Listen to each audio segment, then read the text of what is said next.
Podcasting is more than just talking. It's listening. BSing with Bob Schmidt. You know, it's not very often that you get a chance to actually talk to somebody that actually talks trash. I've been doing talk radio for many years, now trying my hand at podcasting, but my next guest is a guy that's been talking trash for over 30 years, Brian Tippetts from Seven Rivers Recycling. I had Brian on my radio program quite a bit ago, and we were talking about the fact that that Seven Rivers Recycling is the only state of Wisconsin recycler of mattresses. And to me, that was kind of bizarre that you were the only one. But the thing is that you guys are in a small town on the west side of the state. How does a company that's, in Onalaska, Wisconsin, become the state's only recycler of mattresses? Sure, Bob. I love that question. And when it comes to talking trash, I don't talk smack, but I do talk trash.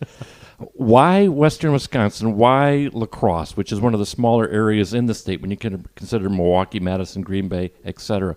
There are a number of reasons. One is certainly we have the aptitude at our business to do those things, but a more important reason is the La Crosse disposal system, the La Crosse County landfill, realized how expensive it really was to landfill mattresses. They have a lot of volume, very little weight. They subsidize everyone they bury, and they said, that doesn't make sense. We're not going to do that. So they put a surcharge on mattresses that they thought started to approximate the real cost of burying them. Once they did that, that creates the economic model to recycle those. And economics can drive this. We don't need regulation, but we do need landfills to not subsidize the burial of that recyclable resource. And La Crosse County was the first in the state to really pick that up. And that's really laid the groundwork for us to step into this. Brian, I know that what you guys are doing is not unique to the market, because I know that Minnesota's got a couple. Some other states have some mattress recycling as well. Is it different recycling in the state of Wisconsin than it is recycling in Minnesota or Illinois or another state? Yeah, a lot of the national laws aren't national laws at all. They're state-level laws. Okay. And in Minnesota, they've had sizable grants. I know of a couple that are over $200,000 to initiate mattress recycling. At the same time, they've done the same thing La Crosse County has done and created large surcharges on the burial of mattresses. So it really lays the economic groundwork to make it happen. Give a large grant and surcharge mattresses going into landfills. Wisconsin doesn't have any grant money for this, but one landfill did start to surcharge. What is the cost? I mean, if I were to bring a mattress to the landfill today, what would it cost me to drop my mattress off? At the La Crosse County landfill, they're charging $15, and you can use the math case that the real cost is over $20, but they are charging $15. And you can bring that mattress to us for the same $15, so there's no benefit to the individual, but the county also has boxes for you to put the mattresses in, and they charge you $15 to recycle it or $15 to throw it out, and the average homeowner, in fact, almost every homeowner will recycle it versus throwing it out, even though there's not an economic incentive. We also have a preferred rate for commercial recyclers, those that have hundreds of them, that's much less than 15. And so those that handle a lot of mattresses, there is an economic incentive to use us versus burying it. Well, let me ask the difference then between, obviously if I'm recycling my own personal mattress, it's $15, but I'm a hotel getting new beds or a hospital purchasing new beds. Is there obviously a break for those? Sure. What we do, if you are like a hospital or a motel or a prison, we'll take all those for $12.50. You deliver them, you help unload them. So there's a break there, and we help you work on transportation as well. Mm-hmm. Oxford Prison had a bundle of mattresses, and they were all twins and very small and very quick to operate. We were actually able to go below $12.50 when we analyzed the cost, but they were all smaller mattresses and very easy to work with. Mm-hmm. No, okay, you bring up a point, because there's different mattresses. There's children's mattresses that you'd have in a crib, and then a twin, and then a double, then a queen, then a king, then a super king. I mean, is it 15, 15, 15, 15? It's 15 for everything unless you have a huge quantity of the exact same thing. Okay. And then we can do a cost analysis on what's it take to take yours apart. And when there's large quantities, usually they're hotels or like an institution like a prison. So, all right, you got the mattress, Brian. Seven Rivers Recycle, you brought it in there, you got it there. Now all of a sudden you've got 84 mattresses lined up. What happens next? Nice. The guys take those and lay those on a table, and then they fillet them like you might fillet a fish. They take a knife and they cut around the sides, and you peel that back, somewhat like when you pull back the covers on a bed. And you have the ticking, then you have the foam, then typically you have something we call mattress felt that protects the foam from the springs underneath. And below that and around that, then you also have the wood. And so the foam's recyclable, the steel's recyclable, the wood's recyclable.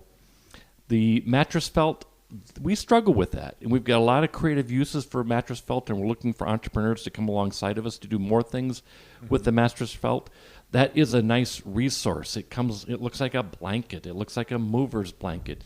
It's used as the insulation underneath carpet in cars. It's been used as landscaping fabric at the YMCA's food forest, as an example. There's just a lot of things. Carpenters can use it as a contractor's tarp. Painters can use it. If you're walking across your yard when it's wet, when you're moving in or out of the house, and you don't want to track in that stuff in your house, you can use it like a piece of carpet. And you can reuse it, or you can throw it out when you're done. So when you throw it out, I mean, is that what you guys do with it then? Because you haven't found a true place to recycle it, then do you take that, bring it to the landfill, and get rid of it? Or well, we haven't had to do that yet. We're accumulating it, and we're giving it away. We're wrapping it into plastic bundles and giving it away, trying to create a market. But it comes to a point when there's just so much you can do. Now, if those felts are damaged, if the springs over the decades have wore through the felt and it's holey, we throw that out. Okay. But I would say most of them are in really good shape. So, Brian, obviously you've got a ton of these. There's other states that are doing this. What have they done with their mattress felts and their ticking and their pieces that you guys have? For the mattress felt, they throw it away. They do, okay. And the reason is there's the International Sleep Products Association has a sister organization called Mattress Recycling Council, who hired Georgia Tech to find out what you could do with the mattress felt. And so they contacted us, and they said, we're the only place that they found by doing internet searches that has a use for the mattress felt. And they said, what do you do with it? And what they found is using it as landscaping fabric, because when we worked at the YMCA on their project, that got in the newspaper. So they were able to find that. And that was the report back, is that's the only use that they had found at that point in time. And so the rest of the places that they contacted, and you can be listed at the Mattress Recycling Council's website for free as a mattress recycler. And so they contacted all of those, and they told us we're the only one that they had found a use for the material. So what does that make you feel like being, from, like we talked about earlier, being from a small town on the western side of the state of Wisconsin, to be the only one in the country that has an actual true recycling program for your mattresses? Well, part of is our mindset's different. Is I look at, and I don't know of all the mattress recyclers in the country, and there's only about 40, by the way. But most of those come from a social entrepreneur working with people with troubled backgrounds, or from a business perspective, not from a waste and recycling perspective. We're the only one I know that's really been our background, is waste and recycling. So we come into it, how can we do this from a environmental, sustainable resource perspective? That's just our background, versus how can we find labor for disadvantaged people? And then we do that as well. But our angle's a little different, so our mindset's different, and how we approach things is a little different. And I think that makes it easier for us to find those alternative uses. Interesting. I know that when we spoke on my radio program, you talked about the fact that you're looking for people to come up with an idea, and you called it social entrepreneurship. Yes. And after we spoke, I know that I had a hard time sleeping that night, and the next night, and the night after, because my mind was thinking, what you can were I sleeping do with on this? it, literally. I really was sleeping on it, because I thought that there's Did you an get opportunity. that, Bob? You're sleeping on it? Yeah, I got it. It's a whole the mattress joke. Yeah. But I mean, I really did think of a lot of different ways that it could be used. But then, you wonder, is it machine washable? Can I throw it in the wash machine and will it hold together? Good question. I don't think it is. I really don't think it is. Some of them might be, but I wouldn't want to do that. These things, when I've used them as a mover's blanket, they work really well. But if you get caught on a sharp edge of furniture and you just jerk it, you'll rip a hole in it. Right. It doesn't have the integrity of a quilted mover's blanket. When you lay it on the ground and you walk on it seems like it holds up for a long time. But if someone's standing on it and you give it a really hard pull, you can tear it. Were you trying to pull the rug out from underneath Yeah, somebody? Is that what exactly. you're trying to do? You do that, you'll rip it. And so I think in a washing machine, I don't know how it would hold up. Right. But think of this material is that it is wrapped in. It's in the interior of the mattress. There's a ticking on top. There's 8 inches of foam on top, and then you have this mattress felt, and then the springs. It's been sealed up until you take it out. And we find most of the dirt that we get on it comes from the dust in the storage we have. That's why we wrap it up in plastic. Because after they sit around a month, you pull them out and say, these things are dusty. How'd that happen? Oh, it's from the factory dust. It's not from the mattress itself. I was wondering about that too, because if you're cutting this out of a mattress, and we all know that weird things happen in mattresses, from spills to other stains. Do you have to worry about that seeping through to some of this stuff? On the quilting, on the outside ticking, yes. I think that's an issue. In the foam, What do you do with that stuff? If it's attached to foam, and most of it is, we can recycle that with the foam. And then the factory separates it, that we send it to separates that out. And I think when they get the actual ticking, they separate that from the foam, and that probably gets disposed of. But those that are just straight ticking, we don't have a use for those either, but that's a very small percentage. And that's the stuff that can scare people. That's the stuff that can have the stains and whatnot on it, or other things you're concerned with. That, if it's attached to foam, gets recycled. If it's not attached to foam, it gets thrown out. That we're not selling. Okay. Now, is that different from is it different with a one-sided mattress? Because it seems like a lot of the newer mattresses are one-sided compared to a two-sided, like the old school mattresses. Is it the same? Are they built the same way? I think, if I recall correctly, the 4 largest manufacturers of mattresses produce something like a huge percentage, 70%. I'm kind of making up these numbers, but to give you the idea, 487,000%. It's weird. Yeah. Just a few companies make most of the mattresses. Okay. But and I don't know the number either, but there's a huge number of companies that make the rest of the mattresses. So there's a huge number. It's a small percentage, but a huge variety of mattresses. Having said that, they basically all use ticking, whether it's top or bottom, foam, and springs. And a lot more don't have springs anymore, but springs, and they have a frame. And so there's not. You do have the I can't think of the word right now. What are the mattress that press in? Memory foam? Memory foam. You got the memory foam, which is different, and it's lower value, but we have a market for that as well. But mattresses are pretty much mattresses. They do their job, and we have uses for the material. Interesting. So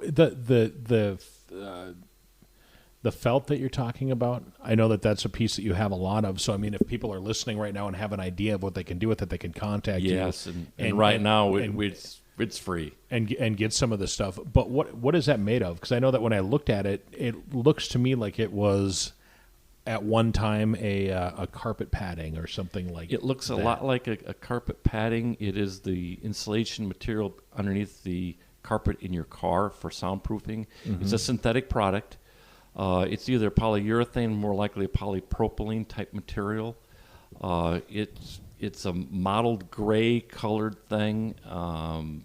In it, when you look at it, it looks a lot like a blanket because it kind of is. Has it changed over the years? There's some are more rigid or stiff.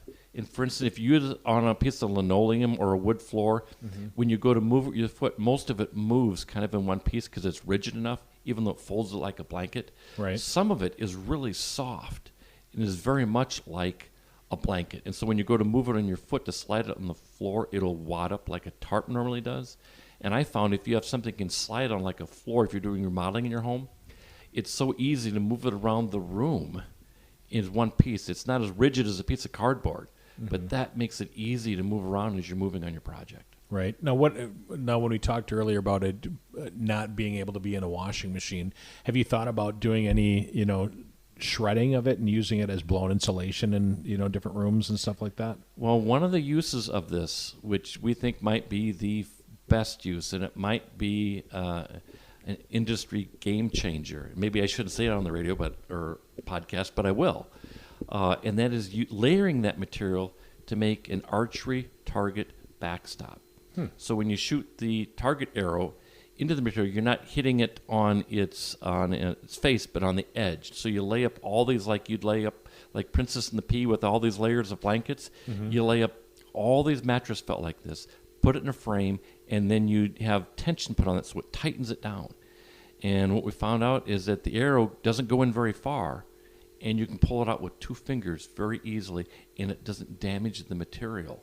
And so you can shoot, and in one little target, 200 times you can shoot in a spot. It's like, wow, we've not damaged the material, and the arrow comes out earlier. It would compete with a product where you have to wrap your whole hand, all your fingers around the shaft of the arrow, and pull using muscle. Big difference. And the expert we're working with says instead of using a foot thick backstop, let's cut it to 6 inches. And we haven't done that yet because we think 6 inches might be enough. And you can adjust the tension depending on the frame you're in to hold this. Right. That would be a phenomenal use for this. But our company, we're into getting old mattresses, disassembling those, and selling those as commodities. We're looking for an entrepreneur to come alongside of us to buy those as a commodity and start selling those so we can keep them out of a landfill. Right. Now, when it comes to actually using the pieces that you guys have, so you take the mattresses in, you charge $15 to do that, you cut them off, you take the pieces off, you recycle those. So basically your company sells those pieces or that commodity to another company that uses that to make it into like these chairs that we're sitting on or the back of the computer or something like that. Well, for instance, the wood gets sold to be made into mulch. The steel going to a foundry, and they make whatever steel they make out of that. Right. And the foam gets ground up and used in carpet backing. We don't do that next step. Right. We supply those materials for that next step. And the mattress felt, who knows what that will end up being used. We're using it, kind of reusing it as a blanket of sorts, but there's a lot of things that could become art projects. Who knows? Right. Well, that's pretty cool. And one of the other projects or products too that we talked about when you were on with the radio show is that you had this coconut. Yeah, we've got coconut core. Coconut core. It's now, what part of the mattress is that? Well, I don't know the exact time frame, but I'm guessing in the 60s. Okay. Some companies, instead of using the felt, used this coconut material. And those of us that have doormats that are kind of bristly, a lot of times that's a coconut material. And that's what this is. Or years ago, when they do erosion control on the highway projects, they lay down these mats of coconut, or they'd roll them up and they'd be like a log for erosion control. Today, they use like a nylon netting, and they put straw in there. Coconut, I understand, is a superior product, but it's very expensive. So they've gone to a cheaper material, which is the nylon webbing with straw. We've got hundreds of these coconut logs or coconut mats that we're not getting many new mattresses with that in it, so it's probably a limited supply. And also flower baskets. When you buy a flower basket and you see that fibrous material, not the moss, not the sphagnum moss, but this other material, it's probably coconut. And that's what we have, and we're looking to move that as well. And that's just one of these products too that if you're looking for a social entrepreneur, somebody to come up with an idea for that. So if somebody's listening to this podcast right now and they say, you know what, I've got a million ideas. I'm just like Bob. I stayed up all night thinking about this and I slept on it. Here's a great idea. Contact Seven Rivers Recycling. Yes. How do people reach you guys? You can actually, there's a couple of ways. You can go to the website, which might be easy to put in your memory. You don't have to write it down.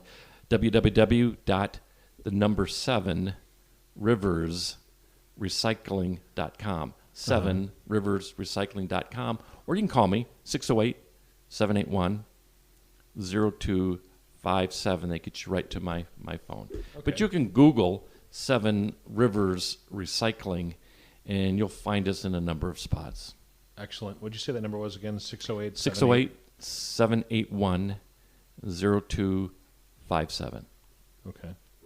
I mean, now with that, does that end up breaking down? Because I took the piece that you gave me before, and I put grass seed down over some fresh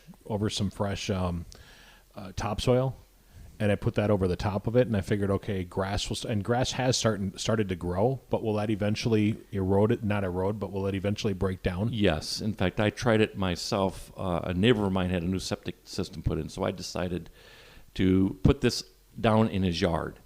and I planted, there was grass seed planted underneath it, but this was tight enough I wasn't sure the grass would grow through or not, so I also planted some grass seed on top. And I noticed through the summer that the grass that was growing where the coconut was greener and more vigorous than the other grass, and I think it's because it helped keep moisture in the soil. I think that's what it was. And I went back months later, and I could still find some of the coconut in there, but you could tell it was already breaking down. And then I went back close to a year later after it had gone through the winter, and I can't find it. It's gone.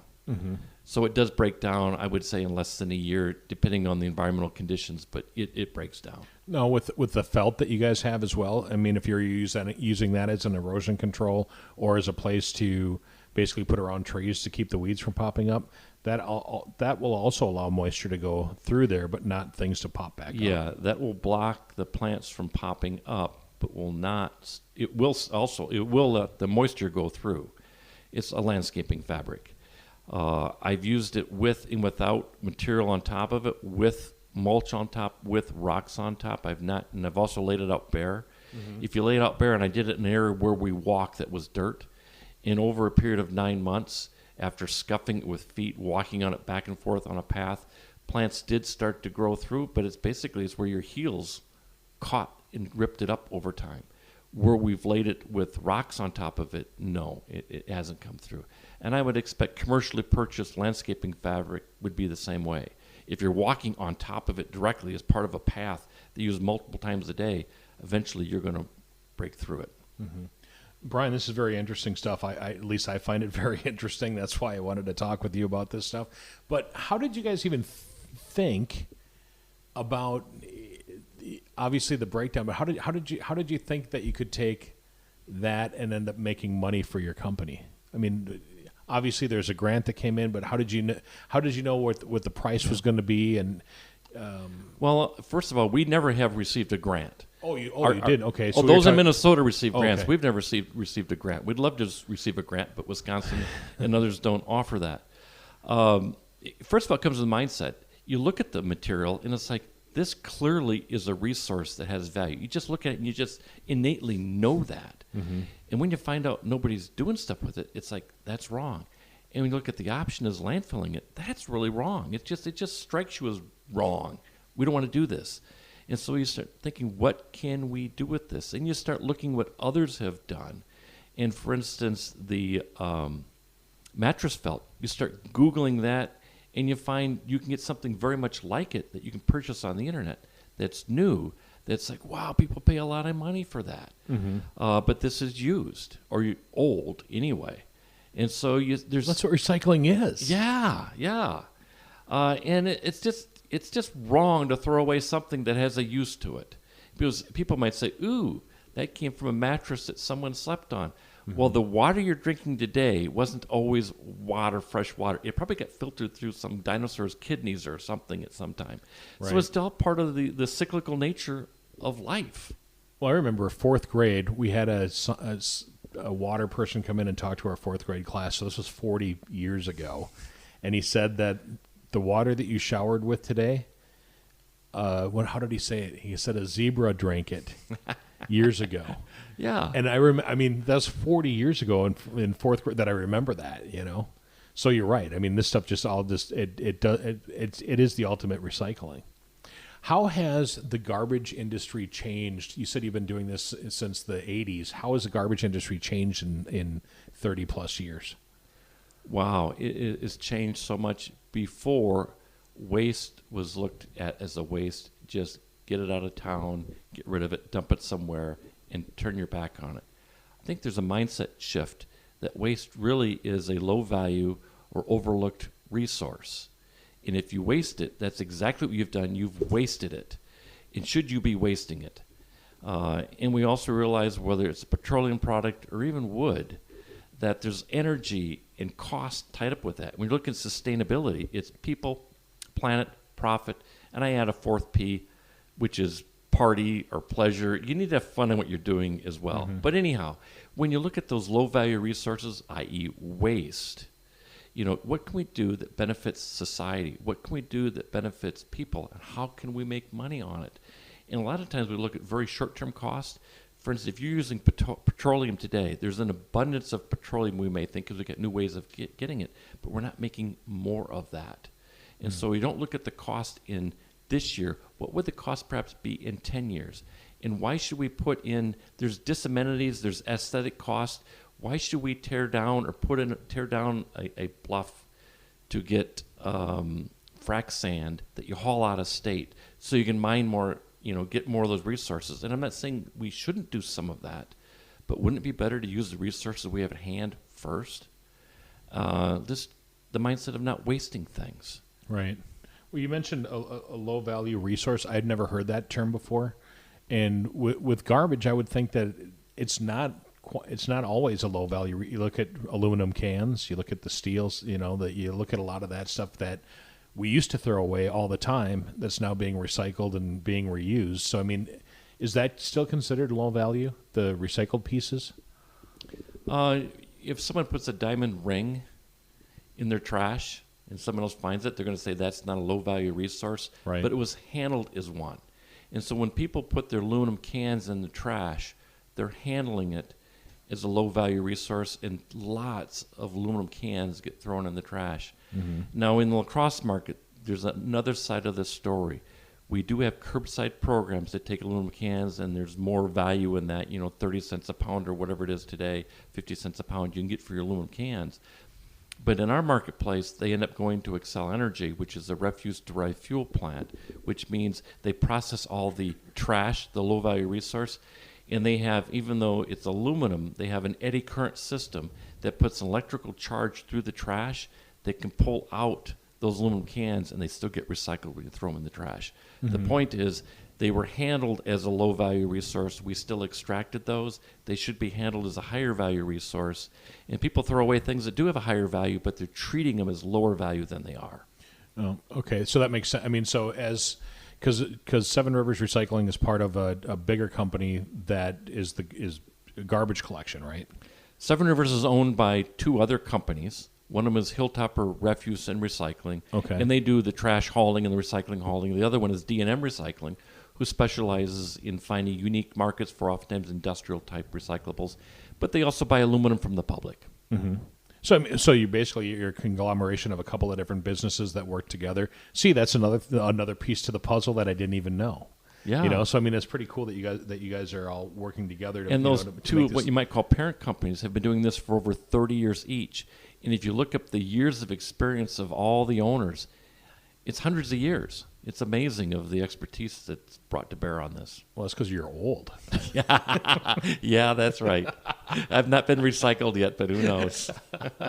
So have you had any people, Brian, that have called and said, hey, I've got an idea besides the archery and besides, because I had that idea of, cutting it and using it, I mean, have you had many people call you with brilliant $1 million money-making ideas? I don't recall that anyone's called, but I do recall many times in conversations where people have come up with ideas. With the mattress felt, Christensen Nursery said, oh my goodness, if you could wrap those in a bowl to fit in like an iron basket for flowers, we could buy all that you could make. Because we're using coconut core now, which we also have, but they said sometimes that doesn't blend into the siding of the house like some homeowners like. Mm-hmm. Could we have those? And so we'd like an entrepreneur to make those. And using the mattress felt as landscaping fabric, I was working with, I think, Cooley Region Ecoscapes. Judd Steinbeck, I believe, threw out the idea of that. And it was instrumental in making that happen at the YMCA. Mm-hmm. Now, that's been down for over a year. Has it broken down yet? No, it has not. I was just down there in the last 10 days checking on it. Okay, I mean, and I'm sure that's something that people are going to ask when they have the chance to try it out. Is it something that's been able to be used or not? Yeah, you can go down there, and it's right where they got some of the benches where people sit, and they got stone laid down. So I went down there and pulled back all the stones and found the felt and said, "How's it doing? It's doing great." Right. Well, I mean, that's. I mean, is it pretty cool for you to get up in the morning to think that, first of all, the bed that I'm sleeping on eventually will become this, and this. But then to say that you're part of the solution rather than part of the problem of these these mattresses being buried. It is cool, but on the other hand, I think all of us, in some measure, step up to do something like that. We start to get lost in what we do. but we all need to live a life that makes us a better place for the next generation and minimizes our impact on them. So I popped on your guys' website, the number 7riversrecycling.com, and I'm looking at some of the different things that you do, the e-waste, the white goods, the light bulbs, the documents and whatnot. Now, when you get documents, do you guys shred those, or do you take the shreddings that people bring? We do both, but primarily we're used to shred those. Okay. Taking confidential documents and shred those, and then recycle the shreddings. Okay. So, I mean, do you guys charge by the pound for that? Or, I mean, how does that work? Or It's by the job. The ones we go to now, we usually go to their place of business. Okay. And pick those up and do the delivery and then the shredding. No, I know from friends that have had recycled. I don't know. They work for companies where they've had bins and ask people to bring things in to recycle and whatnot, and that there's some money in some of the e-waste stuff that's out there, but there's a lot of people that do what you guys do on the side on their in their garage. Yep. And they pull all this stuff up, and then they end up with all this. They end up with the shells and the old monitor pieces that aren't usable and things. What happens to those types of things? There's a lot of those have precious metals in those, and those go to their own markets. And we're a collector; we're not a recycler of that material. So we take that, and then we take it to a processor where they do the disassembly. You could do it in your garage, but then you took something that has value because of those materials in it, but then you're left with the rest of the scrap you have to get rid of. And nobody wants that because the value is gone. And the scrappers that I'm aware of that do that, they take out the precious metals and then they throw away the rest in the trash or find some place to get rid of it. And that's a problem because that still has some value, but there's a net cost to dealing with what's left after you take out the precious parts. Right. Now, okay, I'm sure that a lot of people are thinking right now, okay, it's cost me $15 to recycle a mattress. I can just cut it apart and throw it away myself piece by piece over the weeks. Go for it.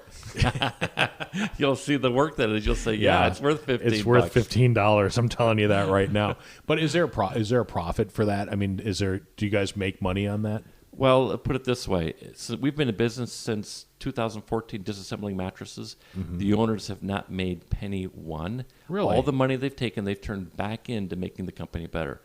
We've got balers to buy. We have a forklift to buy. Right. We have more equipment to buy. So we're reinvesting all the money at this point. So we're doing this because we want to make money. But at this point, we're reinvesting everything. See, I mean, and I'm sure that people are listening and saying, well, they're only doing that so they can make a buck. But well, yeah, that's one of the key things is we want to make a buck, but at this point we're reinvesting all the money. Is that why people get into recycling? Because a friend of both mine and yours, Nick Nichols, he said that he got into recycling because he's cheap, and he recycles things because and he got into the stuff that he does because he basically wants to save a buck, and he found, well, if I get paint from Brian and Bob gets rid of some paint and there's this, that, and the other thing that somebody's going to just put out, and I can take this and I can paint my house and I can put new windows in my home because this person's getting rid of them. So there's a cost of doing goods or doing business with that too. I know Nick Nichols, and I think it's more complicated than that for most of us, and I think it isn't for Nick. I think that might have been an initial motivator, but I also know he really cares a lot about the planet as well. Right. And so he's a triple bottom line guy. He does it because he's cheap. He wants to have profit or save money, but he also does it because he likes to take care of this planet Earth we're on. And it's good to have all those people. I mean, if you're doing something and it makes no economic sense, you can't keep doing it because you got to make a buck. But a lot of times when you start recycling, it's like, I think I could go somewhere else and make more money than I'm doing this. But as you get good at it, hopefully more money will come. Right. And plus there's a love for it too. I can just tell. I know that from the couple of times that we've spoke that you can tell that you've got a passion for the mattress. There's a funny mindset too. There's a sense of humor talking trash with some of the things you see or can talk about that I don't want to say here, but it's just kind of fun. And when you find somebody else that says, "Oh, did you see that? Yeah, I saw that." Yeah. Which is kind of fun. That's excellent. Now I want to turn your attention to something different. I know that we've been talking about mattresses and recycling and the possibility for social entrepreneurs to come up with an idea to help you guys basically get rid of the the coconut. What do you call it? The coconut hull or the Coconut core, COIR. Yeah. Okay, so the coconut core and the felt. But the way that you and I originally found each other was through LinkedIn, and I know that a lot of people are using LinkedIn in order to connect with business professionals and that. And I know that you've got 3 different groups that you moderate. First of all, how did you get into doing LinkedIn as a small business person out of La Crosse, Wisconsin? Interesting. On the LinkedIn connection, I used to work for a company called Applied Ecological Services. They're a national, even international ecology company. And when they were using me to connect with landfills to restore those lands to natural ecosystems, and when they found out I was doing consultative marketing, that I wasn't on LinkedIn, I kind of got chastised and said, you need to do LinkedIn. Mm-hmm. I'm not a social media guy, so to speak. So I got into LinkedIn and ended up getting pretty good at it. And after I left there and started to work for Hilltopper Refuse and Recycling and Seven Rivers Recycling, I just used that to keep going. And so those 3 groups have actually done quite well. Mm-hmm. They're quite active and growing. Well, you've got a mattress recycling one. Yes. So that's mattress. How do they find that one? It's mattress recycling. On LinkedIn, it's Mattress Recycling Connection. Now, do you have to have a connection to mattress recycling to do that, or no? Can me that had these ideas that kept me awake? Thank you very much. Join that and kind of see what you guys are doing there. Now, on that site, I'll tell you this: is I receive connection requests multiple times a week, mm-hmm. and when I look at the person that requested, if they're from some place that seems to have no connection at all with recycling and didn't communicate directly to me why they want to join, I don't let them join. Right. But if you have any connection, or if you send me an individual email that shows a desire in this area, absolutely. I don't want it to become spam. I don't want it to be a spam site. Right. And so I sort those out that I think are going to do that. I don't care if you have any background in this stuff at all, but if you have an interest in state that makes any sense at all, absolutely.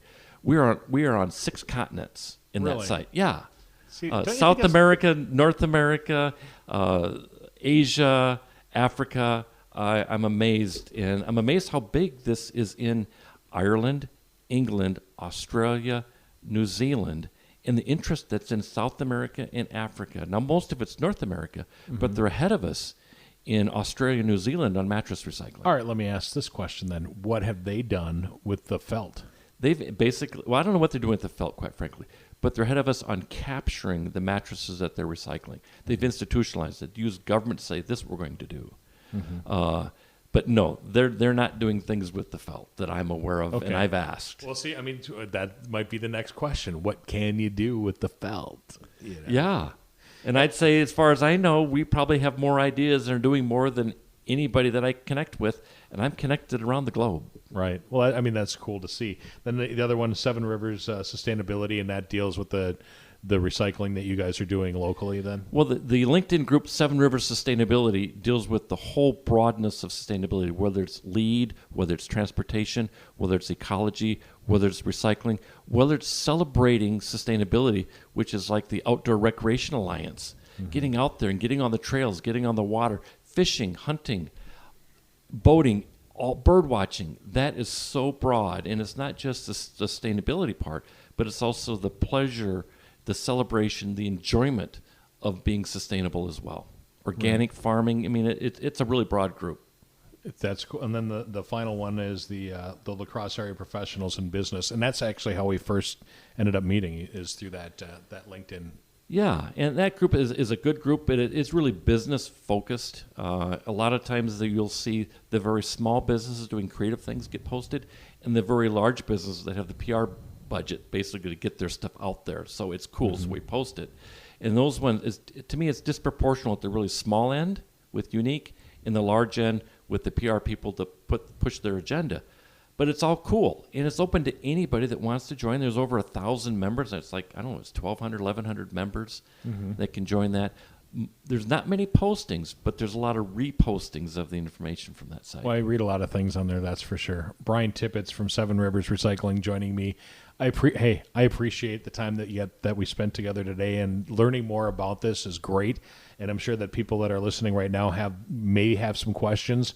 How do people reach out, Brian, and find out more about recycling your mattresses, or starting their LinkedIn group, or just BSing with you if they will? Well, it's easy. Just hook up on the internet, 7riversrecycling.com, or give me a call, 608-781-0257. But just start. Internet's easy. Just get out there. You start looking. You'll find me, and then we can have a conversation. Have I missed anything, Brian? One of the materials that we didn't talk about is cotton batting. Ooh. And that's not in a lot of mattresses. It's still there. It can be, some people use it for mulch. It can be used as insulation. We think we've got a market for it now, but that's another cool material. It comes like a fluffy cotton blanket. It's easily torn apart. Mm-hmm. But that's a material some people might be interested in. And is that right now that you're offering that up for free as well? That's free as well. Okay. Now, when we're saying free too, we're talking, of course, that if you were to drive your truck to Onalaska, Wisconsin, to your business, you could get it. But if we contacted you and paid to have it shipped, we could have that happen as well, right? Yeah, it's free. You pick it up. If we ship it, we're going to charge you shipping. Right. So, I mean, it's free to you if you stop by. Otherwise, it's free. The material's free. Just the shipping is going to cost you for the time being until that big $1 million idea hits. Yeah, and once we develop a market, we're going to start charging this, because that's what propels us to do the business we do. Absolutely. Brian, again, thanks for joining us and letting us know all about recycling and getting rid of those old mattresses. Gonna be asked goodbye.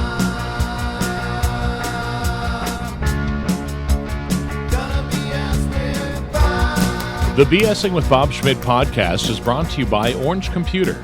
Find them online at orangecomputerlax.com. This has been another podcastforhire.com production.